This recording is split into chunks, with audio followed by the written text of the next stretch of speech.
Welcome back as we conclude this session by considering how an offer comes to an end.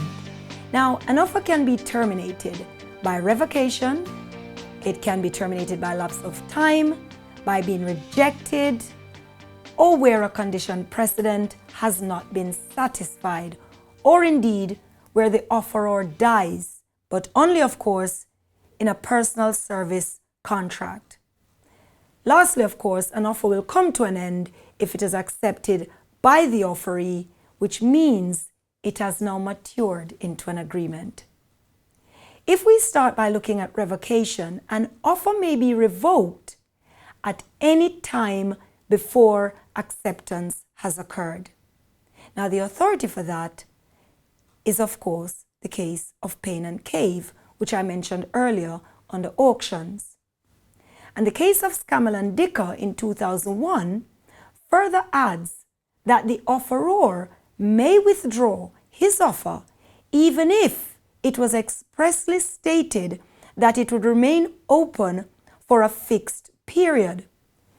The reason, of course, is that a promise to leave an offer open is not generally supported by any consideration given by the offeree. Now, if we may pause there for a moment, we will consider consideration in a later lecture, and we will see this principle in its fuller form. Now then, the authority for the principle that in keeping an offer open, it needs to be supported by the consideration is the 1828 case of Routledge and Grant. Now, in Grant, the defendant offered to take a lease of the plaintiff's premises and gave the plaintiff 6 weeks to make up his mind. Now, 3 weeks later, the defendant withdrew the offer, and afterwards, the plaintiff purported to accept within the 6-week period. He obviously got a better offer, it appears. The court said that there was no contract, as the defendant was free to withdraw the offer at any time before acceptance by the offeree. And this was despite the defendant's promise. The court said the offer did not have to remain open for 6 weeks. Now, although the offeror can withdraw the offer, the withdrawal must be communicated to the offeree. It is not sufficient for the offeror to simply change his mind and not inform the offeree. And the authority for that proposition is the case of Byrne and Vantenhoven, an 1880 case. In that case, the court said that simply posting a letter revoking the offer will not amount to an effective communication to the offeree. Now, as we will discuss and as we will see when we go through acceptance and the postal rule, this runs counter to the position in acceptance that communication of acceptance is deemed the minute it is posted. That is not the case in the revocation of an offer. The offeree must know of the revocation. Now, although the offeree must know about the withdrawal of an offer, the offeree does not have to be notified of the withdrawal of the offer by the offeror in person. And the case for that, of course, is Dickinson and Dodds. And in Dickinson and Dodds, which is an 1876 case, the plaintiff was given the option to buy certain land from the defendant for £800, with the defendant promising that the offer would remain open for 2 days. However, the defendant sold the land to someone else before the time, and the plaintiff learned of this later by chance via a third party. The plaintiff then proceeded to contact the defendant to inform him of his acceptance of the offer before the deadline of the time agreed. Now, the Court of Appeals said that the plaintiff's action for specific performance must fail. it had to fail, as there was no contract between the parties. Although we have already seen that a promise to keep an offer open for a specific period of time will not necessarily be binding on the offeror, the question here is whether or not the withdrawal of the offer was effectively communicated to the offeree. Well, the court said emphatically that it did.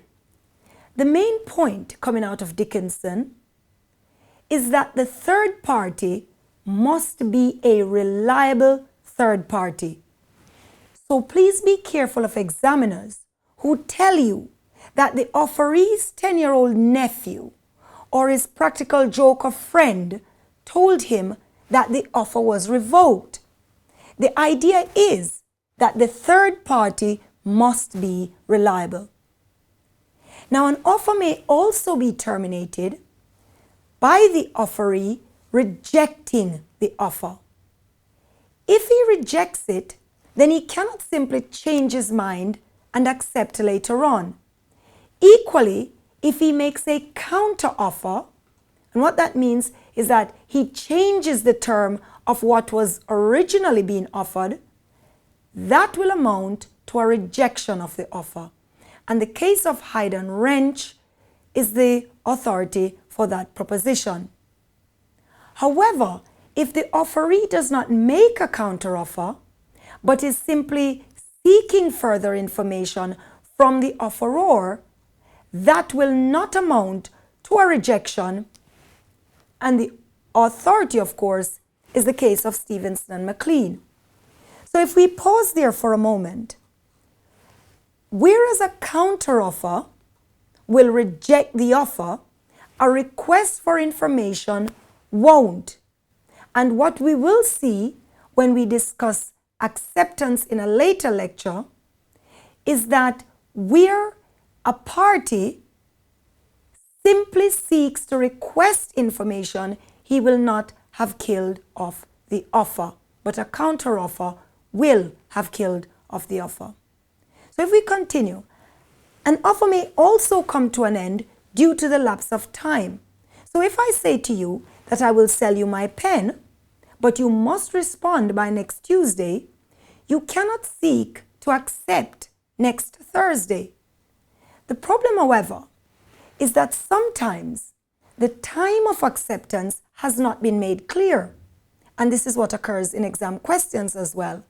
And so where the offeror does not specify a time limit for acceptance, the offer will lapse unless it is accepted within a reasonable time. Now, what amounts to a reasonable time will depend on the circumstances of the case and must take account of the subject matter of the offer. So, for example, in Ramsgate Victoria Hotel and Montefiore in 1866, it was held that an offer to buy shares, which was made in June, could not be accepted as late as the following November. The offer had not been accepted within a reasonable period, bearing in mind the fluctuating nature of the subject matter. An offer may also come to an end if a condition in the offer is not fulfilled. So if the offer is expressed as subject to the occurrence of some condition, for example, if I offer to sell you a quantity of pens subject to me being supplied with such pens to sell you, then if I don't manage to secure the supplies, the offer will come to an end. This is because the offer was conditional on a particular state of affairs which did not occur. The courts can also imply a condition into an offer where it has not been expressly stated by the offeror. So, for example, if I offer to buy goods from you, it will be implied that the offer is subject to the condition that the goods will remain in more or less the same state that they were in at the time of the offer. The authority for that, of course, is Financings Limited and Stimson in 1962. Lastly, death may operate to terminate the offer. So where the offeror dies after making an offer, but before the offeree has accepted, then if it is an offer in a personal service contract, meaning it involves a service such as employment or agency or something which has to be performed personally, then the offer will come to an end on the offeror's death. If, however, it is not a personal service contract, for example, it was for the sale of land, then the offeror's death, without sounding too harsh about it, will be irrelevant, as his estate can no doubt continue the transaction.